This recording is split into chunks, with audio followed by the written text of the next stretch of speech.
IAS अधिकारी ज्यानं 2च दिवसांपूर्वी आपल्या कर्मचाऱ्यांना लाच स्वीकारू नका, पैसे मागू नका अशी समजावलं होतं। अशा प्रकारे त्यांना एक प्रकारे ताकीदच दिली होती आणि तोच अधिकारी 10 लाख रुपयाची लाच घेताना रंगेहात पकडला गेलाय। त्या शहरामध्ये त्या अधिकाऱ्याचं पैशाशिवाय काहीही चालत नव्हतं अशी जोरदार चर्चा सुरू होती। मात्र या अधिकाऱ्याला अटक झाल्यानंतर कंत्राटदारांनी जोरदार आनंद साजरा केला, एक प्रकारे दिवाळी साजरी केली आहे। हा अधिकारी कोण आहे आणि नेमकं कोणत्या शहरामध्ये हे घडलंय जाणून घेण्यासाठी पाहूयात हा रिपोर्ट।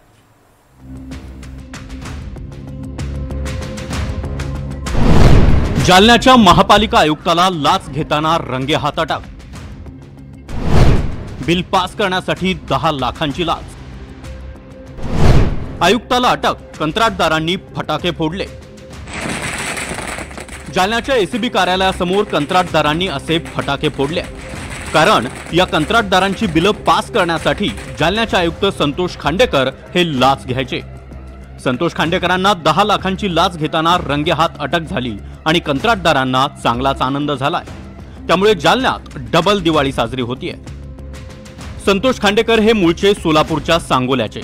संतोष खांडेकर हे ठाणे महापालिकेत उपायुक्त होते। त्यांनी 6 वर्ष पोलीस उपनिरीक्षक म्हणून यवतमाळ आणि अमरावतीमध्ये काम केलं। 2023 मध्ये जालना महापालिकेची घोषणा होताच ते जालना महापालिकेचे आयुक्त म्हणून रुजू झाले। जालना महापालिकेचे आयुक्त संतोष खांडेकर हे लाच घेतल्याशिवाय एकही काम करायचे नाहीत असा आरोप आहे। जालन्यातल्या रस्त्यांच्या कामांचं कंत्राट घुले कन्स्ट्रक्शन या संस्थेला देण्यात आलं होतं। या कामांचं बिल मंजूर करण्यासाठी संतोष खांडेकरांनी 40 लाखांची लाच घेतली होती। आणखी 20 लाखांची लाच मागितल्याची तक्रार करण्यात आली। त्यानंतर एसीबीनं सापळा रचला आणि संतोष खांडेकर यांना रंगेहात पकडलाय।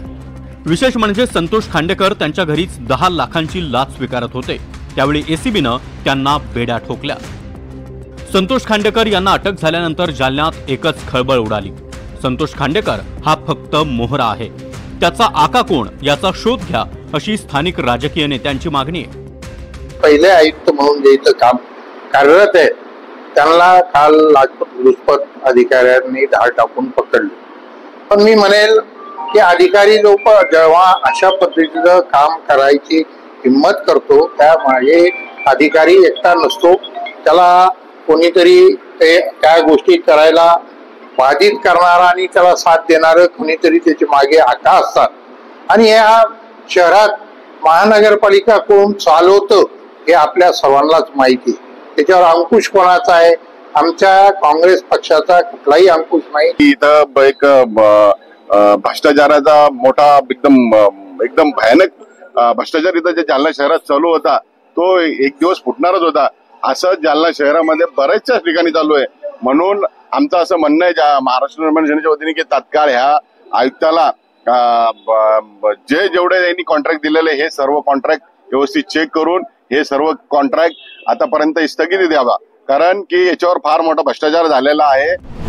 धक्कादायक म्हणजे यात संतोष खांडेकरनी 2 दिवसांपूर्वी जालना महापालिकेतल्या पैसे घेणाऱ्या कर्मचाऱ्यांना झापलं होतं। काही कर्मचारी पैसे घेऊन अतिक्रमण नियमित करत असल्याच्या तक्रारीवरून संतोष खांडेकरांनी केबिनमध्ये बोलावून झापलं होतं। मात्र त्यानंतर 2च दिवसांनी स्वतः आयुक्त संतोष खांडेकरांनाच 10 लाखांची लाच घेताना बेड्या पडल्या। दुसऱ्यांना भ्रष्टाचाराविरोधात शहाणपण शिकवणाऱ्या संतोष खांडेकरांचंच बिंग फुटलंय।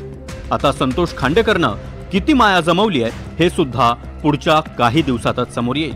लक्ष्मण सोळुंके, NDTV मराठी, जालना।